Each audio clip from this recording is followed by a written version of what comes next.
Welcome to Pet Sitter Confessional. Today, we're brought to you by Time to Pet and Pet Perennials.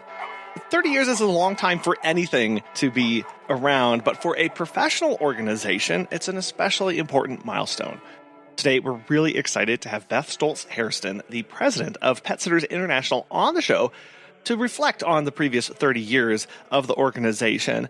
She also talks about the state of the industry and current challenges that people are facing, and also what she's really excited about moving forward. Let's get started. Sure. First, thank you for having me. It was so nice to meet you and Megan in person, and glad to be able to talk to you again on here. But as you said, I'm with Pet Sitters International. I'm president at Pet Sitters International, but I've been with the organization since 2004. So we're PSI celebrating 30 years this year, and I'll be celebrating 20 years this September. So I've been really privileged to work in all aspects of PSI, from member services, marketing, education, and then I've been in my current role since 2020. What brought you into the organization and got you involved? So I did start with PSI in 2004. And honestly, I always say it's serendipity. I had just graduated college. And I say I'm very fortunate in that all of the places in the world that Pet Sitters International could have been founded, it was in the county that I live in. And so I had graduated from college, moved home, was looking toward my next steps, graduate school or, a job. And this was, of course, 20 years ago. So there was an ad in our local newspaper about a job opening, and it said for a membership organization. And so I was really interested in the idea of working with small businesses, women focused, and pet sitting is very women focused. And so those were passions of mine. And so I sent in my resume and went for an interview, and the rest is history. And I've been very fortunate. 20 years is a long time to be with any organization, with any business. For you personally, Beth, what keeps you showing up every day? When I first started at Pet Sitters International, I remember for the first interview, when I found out what Pet Sitters International was, I went to my local library and I checked out Pet Sitting for Profit, which is Patty Moran's book. And I read it that weekend. But from the moment I interviewed at PSI, I was so impressed with how Patty Moran and just the entire team really cared about their members. And so that appealed to me right away. But I think what's kept me coming back is I really believe in the mission of PSI and what we do. But I like to stay busy, and there is never a dull day at PSI. Our industry is always changing, so we're always doing something new. And so I feel like there's always a new challenge. We have a really supportive team, and we just have the best members. And so I've been there 20 years, but I'm not alone in that. We have a small staff, but two others have also been there. Well, one other started the same time I did, 20 years. We have someone else who's been there 25 years. And so we have all of our staff has a lot of longevity. And it's just because we all come together and really believe in what we do. Yeah. Well, and so 30 years ago when PSI was formed, what were those early days like? And I think really kind of what problem was trying to be solved, or kind of what was the why behind the PSI then? So our founder, Patty Moran, who was still our CEO, she founded PSI in 94. She had started a pet sitting business in North Carolina in the 80s after she had been laid off from the airline industry. And so at that time, after the layoff, she had taken time to really try to figure out what she wanted her next step to be. Mm-hmm. And so she was just having a conversation with a friend who was visiting her from Georgia, I believe, who mentioned that she had to find someone to watch her dogs when she came to visit. And so that sparked an idea in Patty of, that's something I need too. I'm sure other people do. So can that be a business idea? And so she founded her business in the 80s in North Carolina, her pet sitting business. But once she did that, of course, she started getting calls from local pet parents, which was great. But then she realized she also very quickly started getting calls from people around the country who said, I had a friend who has a friend who used your service. I'd like to know how did you start? How did you start a pet sitting business? What do you do? How did you get started? And so she was fielding calls from across the country and internationally. And so she started a products company first to sell her business forms and the things she was using. And then ultimately she put her sort of know-how on paper to write pet sitting for profit. And then all of that led to eventually in 94, she wanted to have an international organization that really unified pet sitters around the globe to focus on education and professionalism. And so that's what prompted her to found PSI. What I love about that story and Patty's story is that, that simple question of, hey, talking with a friend who had a problem, and how still 30 years on, that's still how many people have that spark, that idea to go, I can help with that. That's something I can do. And to see how PSI has continued to encourage people and foster people from those little interactions to full-grown businesses and beyond, it's really neat to see how, as much as the industry has changed, like in some instances it really hasn't when you come down to those kind of things. It's one of my favorite parts, because really it always boils down to solving a problem that people have. And so I love when we talk to people and they have, Patty had that aha moment so many years ago, but I love talking to people who call us or email us and they have that aha moment themselves of, wait, I see this problem in my local area too. And I have the skills and the passion to sort of dive in and solve that issue. Yeah. And, and PSI being that educational organization, that community there, I know you guys work really hard to help people through not just those early stages, but those long stage, not long stages, but, help them be around for 30 years in business and stuff as well. Absolutely. And that's always our goal, is to make sure we just can walk alongside our members at whatever stage they're in to continue to, build and grow their businesses. So in those early days, and I know you came in, kind of 10 years into the organization, but you've got a lot of people in there with long, institutional memory. For the organization, what were those early days like? How was it putting things together, orchestrating, getting information out, and getting connected with people? Unfortunately, I was not there at the very beginning. I always say that I may have been in middle school at that time. I wasn't quite ready for the workforce yet. Right. But I know in talking to Patty, it was a really exciting time, because she and the founding members of PSI really were, I feel like, navigating, uncharted waters as they came together to have an association for professional pet sitting. Because it was also a time when people still didn't even realize what pet sitting was. Yeah. And so at that point, when Patty had founded PSI, she had operated her pet sitting business, Crazy About Critters, in Winston-Salem in North Carolina. She had operated that for about a decade before she sold it in 93, right before starting PSI.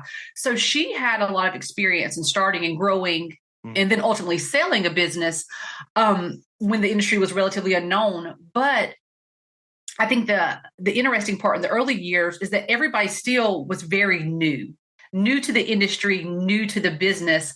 And so they were really, Patty had a lot of tools in her toolkit that she worked to get the first insurance specifically for pet sitters. She had worked with attorneys and professionals to create business forms. And she was able to share that, but still everything was so new, and people were having to learn. As an association, we had to learn not only how our individuals could operate their businesses, but what was the best way to bring everyone together and get those resources out to them so that they didn't have to reinvent the wheel or maybe make some of the same mistakes or have some of the same challenges that Patty had when she first started, because there was no one to help her specifically for pet sitting at that time. Yeah.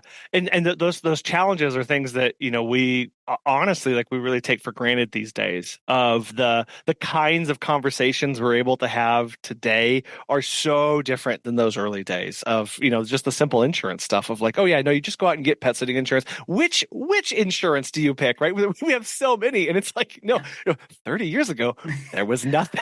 Well, I mean, exactly. Now the question is, what's the best insurance? What coverage do I need? But at Patty's time, insurance companies were looking at her like, you want us to cover what?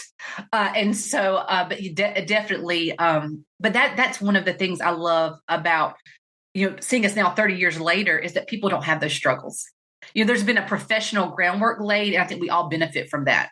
Yeah, we can't help but benefit from all of that work that's been done, all that and it really is a labor of love of people, of individuals, of businesses in your organization and others going, we want to make this better. Like, how do we get these resources out there? And that's another thing too, as far as, not just, getting connected with people, but also I know, you have a certification course as well. And I was curious, when did that get thrown into the mix of everything? So our certification has a long history also. So PSI launched our first educational program that was tailored specifically for professional pet sitters in 95. So just a year after PSI was founded. Okay. Educating members was one of Patty's, top priorities with PSI. So that program was developed very early on in our history. At that time, it was actually called accreditation, not certification. Okay. So it started there, but we have revamped it and enhanced it over the years to be in line with best business practices and also pet care knowledge.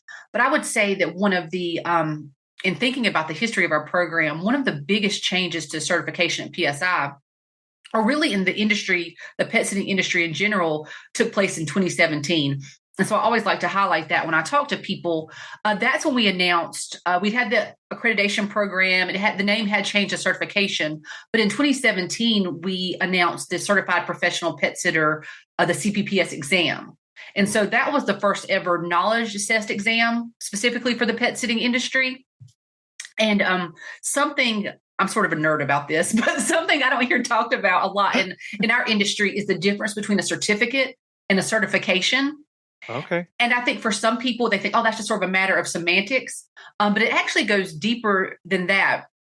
And so at PSI, it was really important for us to completely reformat the way that members could obtain the certification designation. So the process met the criteria for being an actual certification versus just a certificate. And so a certificate is you take a coursework and you take an exam.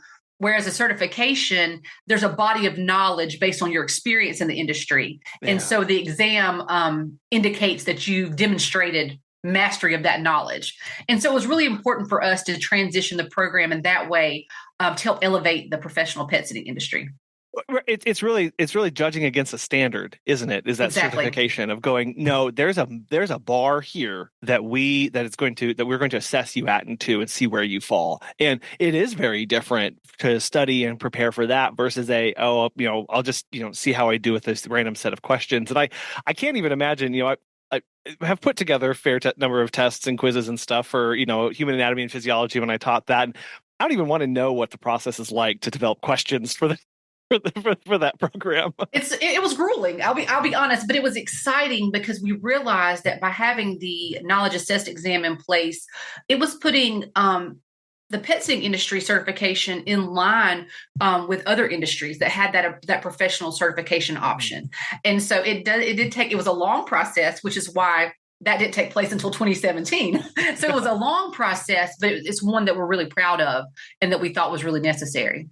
Yeah, because it is that standard to look to, and that is something that I know people have a lot of questions on as to whether, is it necessary? Is it a personal fulfillment? Is it a marketing tool? Is it both? So how do you view that, Beth? Or do you keep a kind of a more 30,000 foot view of what that certification means? One of I think the most common questions I hear from probably longtime PSI members, they'll say, "Oh, I've been doing this for years. I don't think I need to become certified because I think there's still the thought of this is a class for me to take. And I already know that. But what's important about the certification is that, no, we know that our longtime members or experienced pet sitters have that knowledge. So this is a testament to the knowledge you have. It's a way to demonstrate to the public that there's a standard in this industry. And I've demonstrated that I've met that. Yeah. And that's the way that I look at it. And of course, we have training programs for those just entering the industry also, which are courses. But I think that the certification is going to continue to be more and more important as the industry grows, as pet parents are becoming more knowledgeable of what to look for. And even in the last few years, I'm hearing from more and more pet parents who contact us and say, I know there's a certification and I think I need a certified professional pet sitter. Can you point me in that direction? So they may not understand the program itself, but they know that's a mark that means something. And I want to make sure I look for that. Yeah, I have so many thoughts swimming through my head. I once had dreams of getting into falconry, and so I had to go and take a certification to become an apprentice falconer. And it was a knowledge base. It was a standard judge too, and you try and study and you get prepared for it, and then you see. I think what's really important is that when you take it, it's a really a good reflection as a self assessment of where am I deficient. What did I think I know, or what did I had no idea I needed to even know that, right? Like, and so for the falconry, I did not pass. It was a very, very bad score. And I realized that wasn't the course that what I needed to get into. But it does reflect on like, okay, I need a self-assessment in some way, externalized to my beliefs of where I think I am, because we have our own experiences. But to know, okay, now I'm going to be put up against a standard that I can see, okay, where do I need to improve? Because that only makes us better, which makes our businesses better, which makes the care for our clients and their pets even better. Yeah, I think it provides a benchmark in that way, which I think is really important. But then I tell our pet sitters, because I mean, we understand too, there are amazing pet sitters out there, very experienced and very qualified, that are not certified. They just have not chosen to do that. That doesn't diminish their qualities at all. But I see the certification mark as validation for those pet sitters. When you take this exam, it really validates all of this knowledge and expertise that you have. And this gives you a quick way to demonstrate that to the public. Yeah, especially, because, you can be people can list their services as a plumber or as an electrician, but there are accreditation, there are certifications, I'll use that word. There are certifications that they can go through to be a certified plumber, certified electrician. And the customer then gets to decide how they want to judge and what they are looking for. And I think, as you mentioned earlier, Beth, is these kind of programs become even more important as the body of pet parents become more educated, become more involved, become more discerning on what they're looking for. Because again, we've kind of moved past that stage of what the heck is even pet sitting to now they have the luxury of picking niche pet sitters for their specific need to whatever they can want and making that decision for themselves. Exactly. As pet parents have more and more options, they're able to become more and more discriminate. And so that's the trend that we're seeing. Have you heard of Time to Pet? Doug from Bad to the Bone Pet Care has this to say. Time to Pet has made managing my team and clients so much easier. Our clients love the easy-to-use app and scheduling features, and our sitters love being able to have all of their information organized and easily accessible. My favorite feature is the instant messaging. By keeping conversations on Time to Pet, we are able to monitor our team and ensure nothing ever falls through the cracks. If you're looking for new pet sitting software, give Time to Pet a try. Listeners of our show can save 50% off your first 3 months by visiting timetopet.com/confessional. And as part of that course, in that certification program, I know a lot of questions start to swirl as far as standards in the industry, which then starts talking about, legislation and laws and rules and that kind of thing. What role, if any, does that program play into that kind of aspect for the industry, or what are your views on that? I mean, right now there have been on a smaller scale some legislation involving pet care businesses, but we've talked a lot about, because we don't see widespread legislation of pet care businesses, we also see certification as a type of self-regulation. And so there are not those outside bodies that have done that for us, but by establishing the body of knowledge and the professional standards that we use, and then having the knowledge assessed certification exam, and we also federally trademarked the CPPS designation, we feel like we're being proactive. And so it's sort of getting a step ahead. So should legislation come in the future, we already have that framework for here are the quality standards that have been established for our industry. And so that can be used as an example or a benchmark. And so I can see the certification playing that role in the future as well, if we do see more specific legislation impacting the standards for the pet care industry. Right. I spent a very brief time at kind of a state level in government, and my eyes were open to how things actually operate. Right. Problem comes up.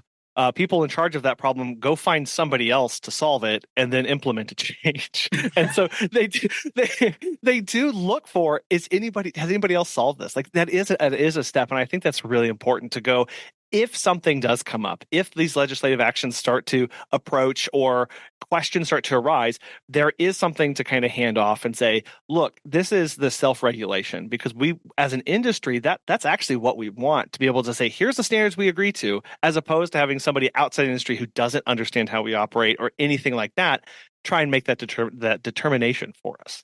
Absolutely. I think, there's nothing more frustrating than having people not familiar with what you do try to set rules and standards. And so I think that we're fortunate that pet sitting has a multiple decade history now, but thousands of professional pet care businesses who have grown over the years and really have set the standard. And so I think that's going to serve us well in the future should we see more legislative action.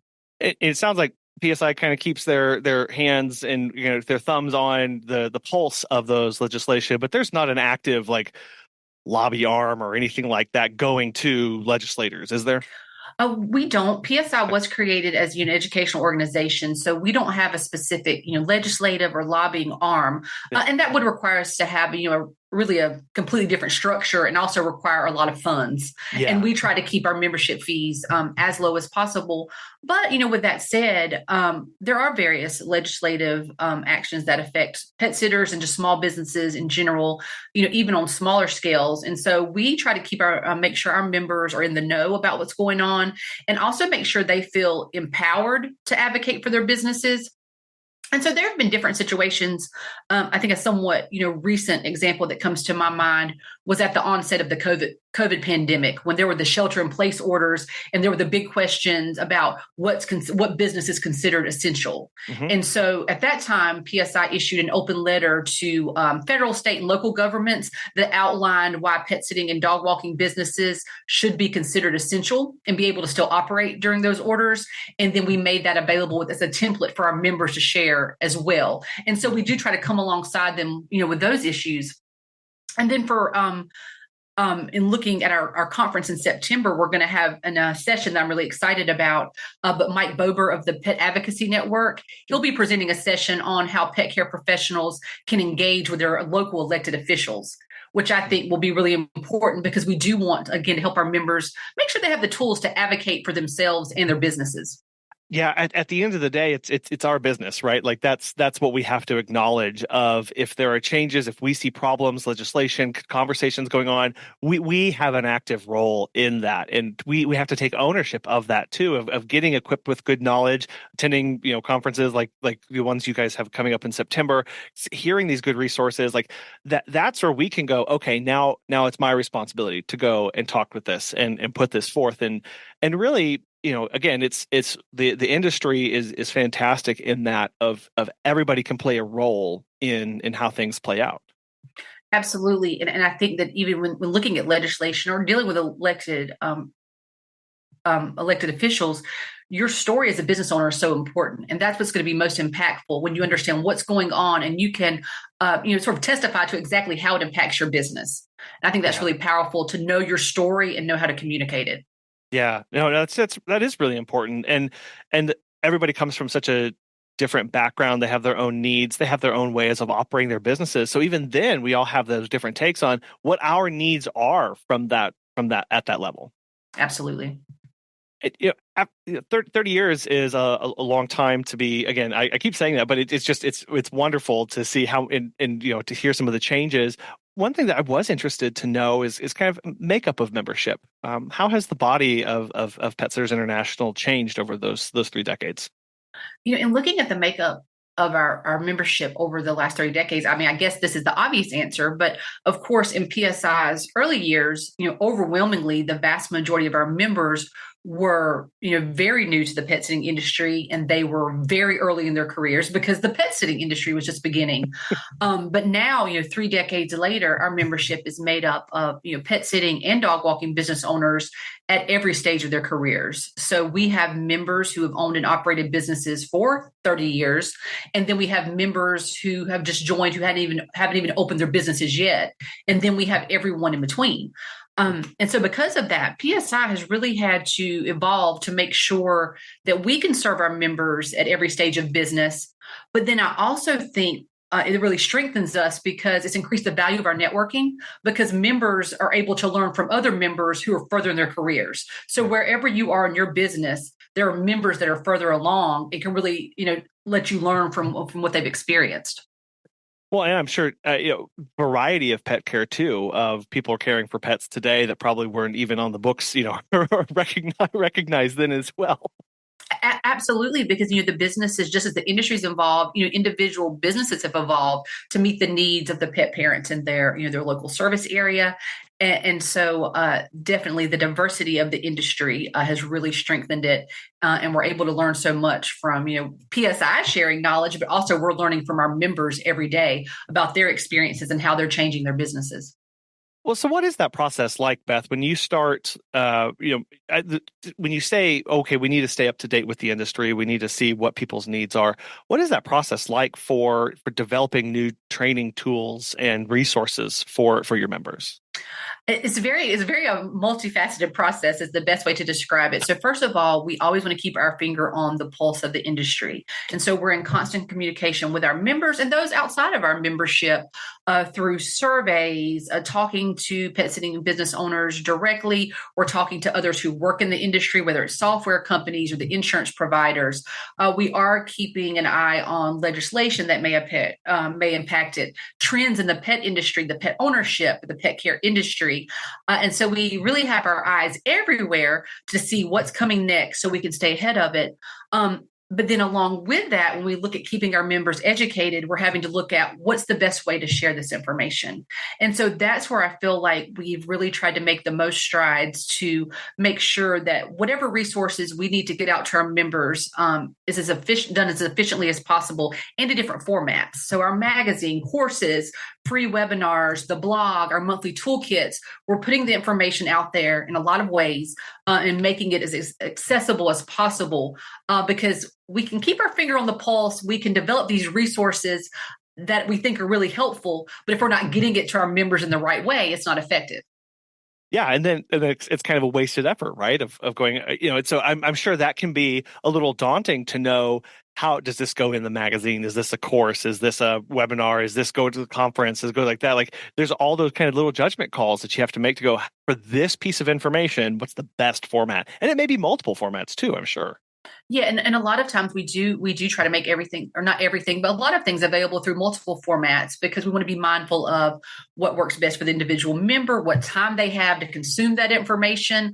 And so there's some things that we're able to maybe dive deep into at an in-person conference session, but then we'll follow up with articles or blog posts because we know not everyone can attend a conference, or maybe there's follow-up information that they want to be able to refer back to. And so we make it available in a different format. But there are a lot of moving parts. But we enjoy the challenge because we know how important it is.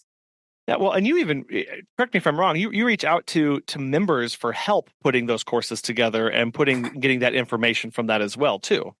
Absolutely. Nothing that we create is done in a vacuum. And so anytime, and we have, as businesses do, we have annual strategic planning meetings, but we're meeting regularly. And so we'll look at what have been the member questions we've gotten in? What are some concerns that have been brought to us? Is there a resource that we can make available? And if there's something that we don't have, and we know that maybe a new course or a new webinar or even an article needs to be offered, then we'll reach out to members who maybe have that concern to make sure we understand the challenges they're having, but then we'll also reach out to members who've been successful in that area. So we want to give real life examples of how members are overcoming certain challenges or addressing specific issues. So even when we develop courses, for example, we may have, veterinary professionals, veterinarians, vet techs, but we're also pulling in members so we can see how that the application looks in a real pet sitting business. And again, it's another great way for people to be active in the industry too. And I think that's just so important that people recognize, like, you have a voice at every level, and that your expertise, your experience, your passion can be placed towards something, right? When there's a need and there's motivation behind it too.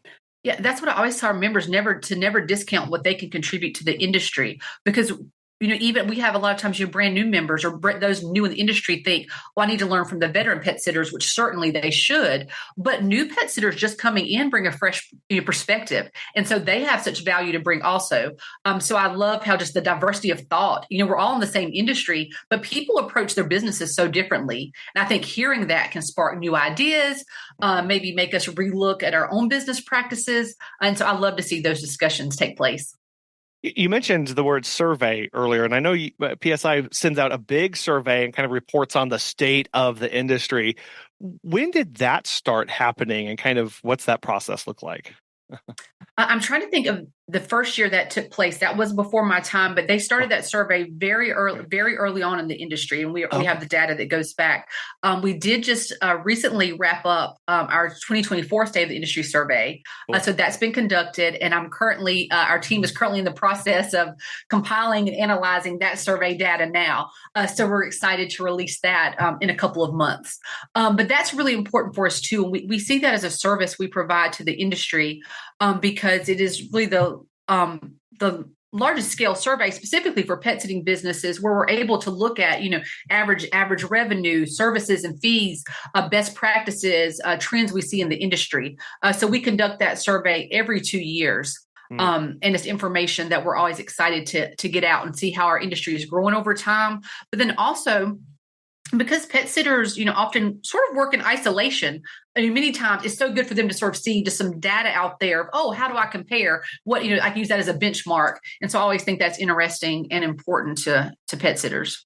It really is when you talk about, revenue and pricing, like that's always a big question of how do I compare this? Because, I may go to, as a business owner, I may go to a chamber of commerce and I may hear, revenue discussion from a car mechanic and from a salesman and, from whomever. But for me, like, is there something that I can compare to? And not that we should be focused only on comparative to numbers or whatever, right? We run our own individual businesses and make choices for us.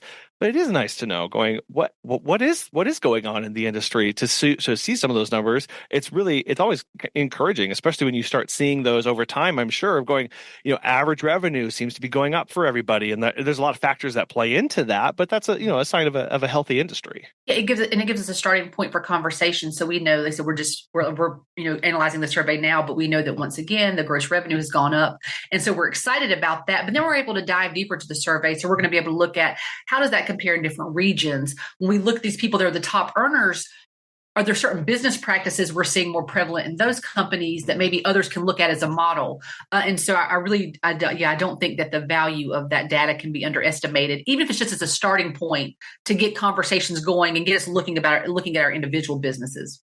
Right. Well, and I know sometimes, it reflects an ever diversifying business for the people involved too, right? The pet sitting industry is extremely diverse as far as the business owners and the people there. And that's encouraging to see as well, as more people look at the industry as a viable way to earn a living and to express themselves in their business and how they want to run it.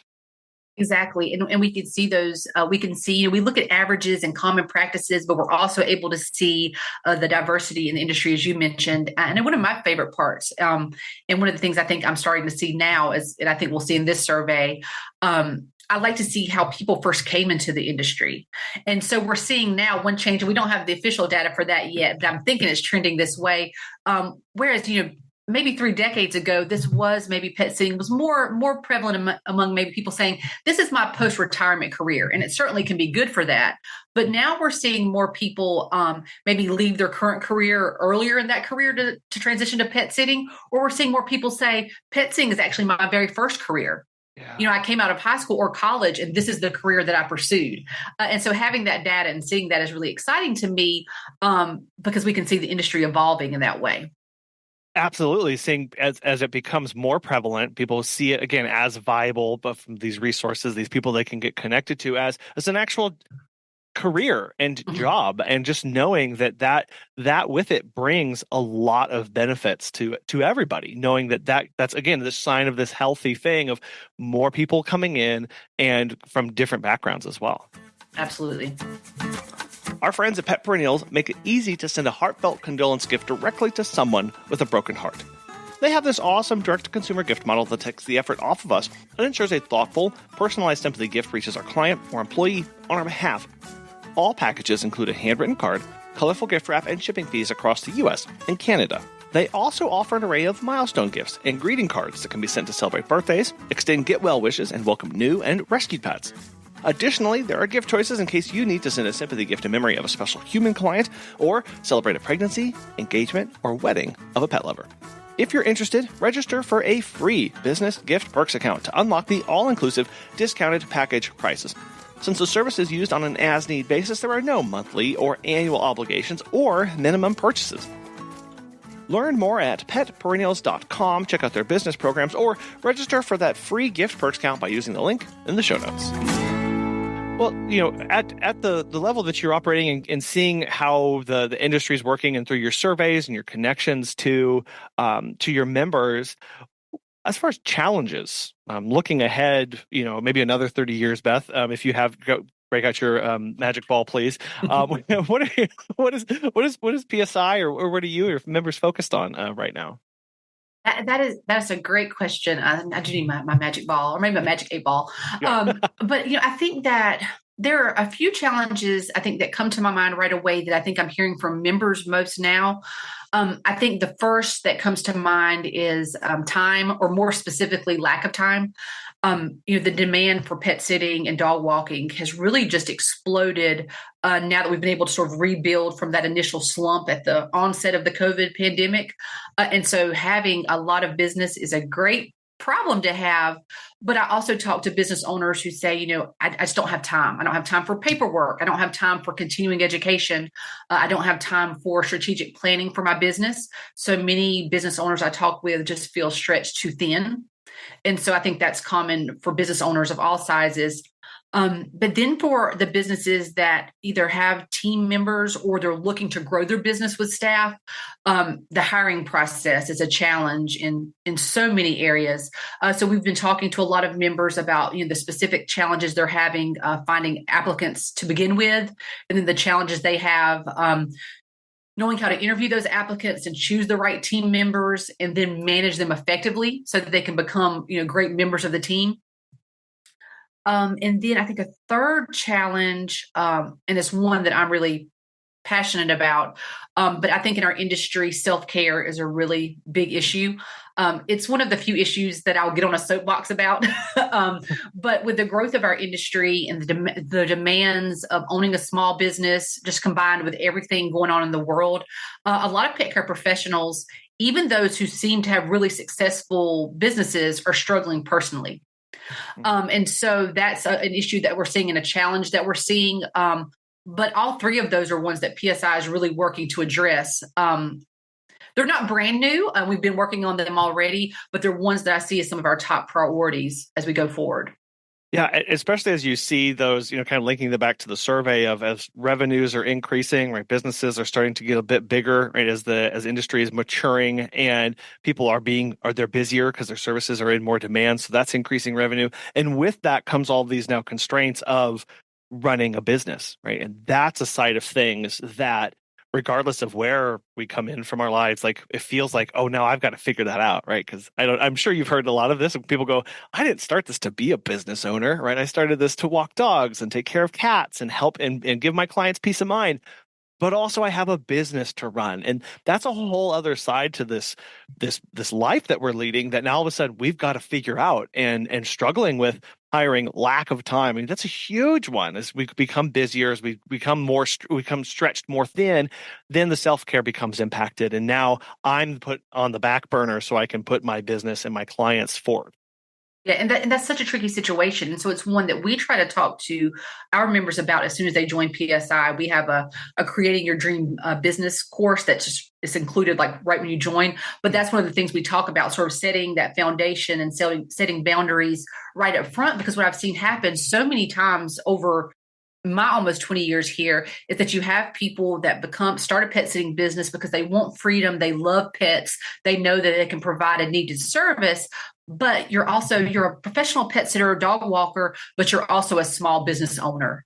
And so as your business grows, that business side, which is often not the most fun side for anyone, really grows also. And so it becomes a juggling act. And if you're not prepared for it, it can be extremely difficult really quickly. But the good news is for pet sitters is that there are best practices to follow. There are other pet sitters doing that very successfully. And there is so much knowledge and support out there to help anyone that's struggling with that. Yep, and having an open mind and open heart to receive that too, because it can be challenging to hear like, yeah, I'm really not doing this well. Because you're right. As I get more dog walks, I also get more phone calls for dog walks. And if I didn't like phone calls in the beginning of my business, I'm not going to want 100 more every day, Yeah. but I've got to figure out how to balance that out. And actually, that's something that's really exciting to me about the industry right now, because I'm seeing it, and I think I've seen it more since COVID. And I think everyone sort of went through a transition during that period. But I'm seeing our members and others, in the industry be more open about the struggles they're facing, and being willing to say, in the past, there maybe was this sense of, I don't want to share these struggles because I don't want anyone to think my business is not doing well or I'm not providing quality service. But now they understand, wait, like, we're all struggling in some sense. And if I'm open to sharing my problem, there are so many who are willing to help listen to me and maybe share some possible solutions. Right. Absolutely. Yeah. It is really nice to see that openness as the community. And I like to, it's a community of pet sitters coming together, helping one another in various forms, and just being honest with those problems, those struggles that we all have. And there are, knowing that there's that support out there is incredibly huge and is wonderful to know. Yeah, I think there's that feeling of, like I said, pet sitting can be an isolating career, especially for solo pet sitters. And so I think having this sounding board, whether you're participating, in a Facebook group or you're in a membership such as PSI, being able just to ask those questions and realize that other people are in that same boat or have been in that same boat and worked through it is so encouraging. Yeah, it really is. And so when you talk about, knowing that people are coming together and we're looking towards the future in that, we talked about some challenges. What about opportunities for pet sitters or new things that you all are excited about? There are, I think, a lot of things on the horizon. And as I mentioned, we're working on the state of the industry survey now. And so we're seeing some positive changes that we're excited to share in the near future. But I think there are a lot of opportunities for pet sitters, and a trend that I'm seeing that I'm actually really excited about. And there are two trends that I think are, and I guess in a sense, they're on the opposite ends of the spectrum. But as the industry has grown and pet sitters have adapted to their service areas and what their pet parents are requesting, I'm seeing on one hand a lot of pet sitting and dog walking business owners who are branching out and diversifying their services to offer services beyond just your standard pet sitting or dog walking. I think of Morgan Weber, who has Memory Flame, and so she was in the pet industry, but now she has these candles that can be shared for pet loss. There's Nicole Packin, who I think you've met also, and she has like the Canine Mobile Gym. And so things like that are so exciting because we see them starting as having their base pet sitting or dog walking business, but then identifying other areas where they can meet their pet parent needs, which I love. But then on the opposite end of that spectrum, another trend that we see are people really sort of niching down and narrowing their focus. And so I'm talking to a lot of pet sitters who have decided maybe, for example, to transition to cats only, or they're starting their business from the beginning as cats only. And I think in both scenarios, business owners are able to diversify, but then also niche down successfully because they're identifying a need in their market and the market is there to support it. So those are some of the things I think are really exciting as we see the businesses changing. Yeah, I absolutely. You said about that, of like the market's there to support it.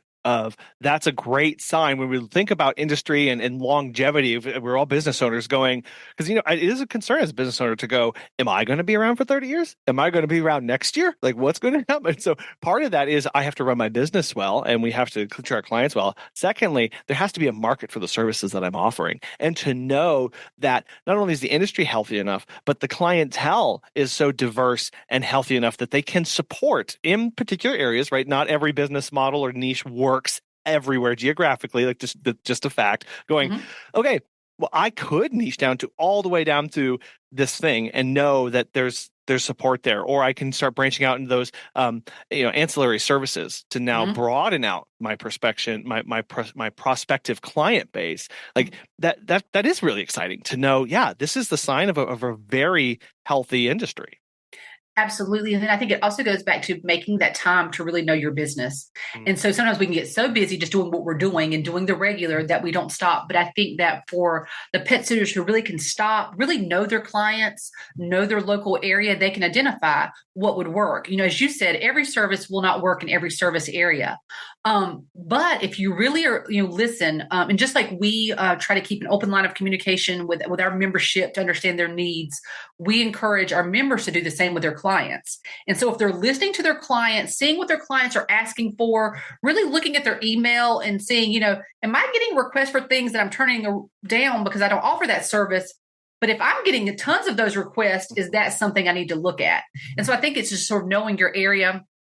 But I think, businesses, we say, if you're not changing, you're dying. And so I think that holds true for the pet care industry as well. But I'm excited to see pet sitters evolving really successfully to meet those needs. Well, so 30 is a big birthday. How is PSI celebrating? It is a big birthday. We're really excited about it. We have a lot going on. Of course, we've sort of celebrated our 30th birthday was March 17th. So we've celebrated this month with giveaways and special offers. But we've been saying that we're celebrating 3 decades of pet sitting excellence all year long. But we do have some good things planned. PSI's mission has always been to serve our members. And so we're just looking at, our way of celebrating is really doing that even more. And so one of the things we have coming up this year that ties into one of the challenges that we talked about earlier, self-care, mental health, we'll be hosting a free pet sitter mental health and wellness summit in May. And that's free for anyone. You don't have to be a PSI member. And so I'm really excited about that because I think it's a way to address a need in our industry. And we haven't seen a summit, focused specifically on that. Yeah. So if anyone does want information about that, it will be at petsit.com/wellness. And so that information is coming soon. Also, we have our Pet Sitter World Educational Conference in Niagara Falls in September. So we're looking forward to that and coming together with members to celebrate in person. But really, with this being a milestone at 30 years, I think it's just given us a chance to look back at how far the industry has come. And we feel really honored to have played a role in that. And we think we are really appreciative of our members who have played a role in that. So really, as we celebrate, we're just looking forward to the future and looking for more and more ways to support our members and just the industry as a whole. And we want to make pet sitter education even more accessible because we think it's needed more than ever. So we're celebrating 30 years, but we're really looking forward to the next 30 years. Right. Well, and because that is part of that, of reflecting, seeing how far you've come, how far the industry has come, and to know that there's a lot of momentum there, right, moving forward. Absolutely. There's a lot of momentum.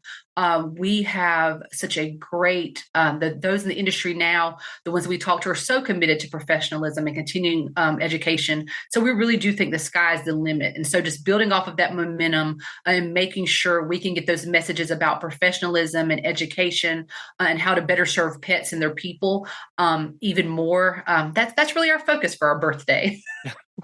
Well, and for you being 20 years in the industry and being involved with the organization, what's something that you're most proud of that you've been able to see or been involved in? Oh goodness, that's a good question. I think something that I've been, and I do think like milestones really make you reflect. And so for me, I do feel really honored. I believe so, and I mentioned earlier, I believe so strongly in Patty Moran's vision and what PSI does. And so I just feel very honored to be a part of it.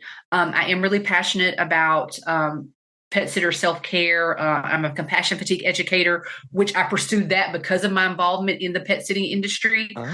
So that it sort of led me on that path that I don't think I would have known about had it not been for this industry. But also, I think the biggest thing for me is that I am so appreciative of the amazing people I've met. Pet people are the best people, but I think pet sitters and dog walkers are even the best out of that segment. And so I have been able to meet so many amazing people, so many amazing business owners. And I would have never thought I would have, I went to college to be a teacher. And so I didn't have, that was my original plan. And so, so this path has been such a blessing for me. And so again, I'm fortunate that I've been able to play any role in the pet sitting industry, but I'm really appreciative of the people that I've been able to meet along the way, and that I'll still get to meet as we continue. Yeah, absolutely. Absolutely, Beth. Well, I want to thank you for taking time out of your busy schedule today to talk to us about this, reflect on those 30 years, look forward to another 30 plus years of education and excellence and professionalism in the industry, and encourage us with some of those cool signs and stuff that you're seeing from your surveys as well. We talked about a lot of stuff. PSI has 30 years worth of experience and courses and stuff and knowledge to get connected to. How can people learn more, get in touch, and follow along?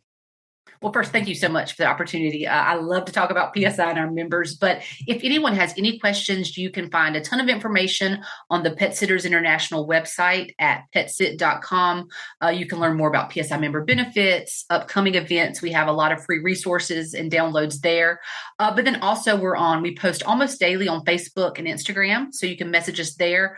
And we encourage anyone to reach out to us, whether you're a member or not. If there are any questions we can answer about PSI or just pet sitting businesses, we're happy to help. Wonderful. Well, Beth, again, thank you so much. I'll have those links on our website and the show notes so people can get connected to those amazing resources and start learning from there. But absolutely immense pleasure to have you on the show. And I'm really appreciative of everything that you and PSI are doing. So thank you. Thank you. My biggest takeaway from my conversation with Beth was just that after 30 years, the industry is more vibrant, alive, and passionate than ever. With so much to look forward to of the growth and diversification of the people in pet care and the services that are offered, there's a place for everybody to be involved and continuing to pursue excellence at every stage. We want to thank today's sponsors, Time to Pet and Pet Perennials, for making today's show possible, and thank you so much for listening. We hope you have a wonderful rest of your week, and we'll be back again soon.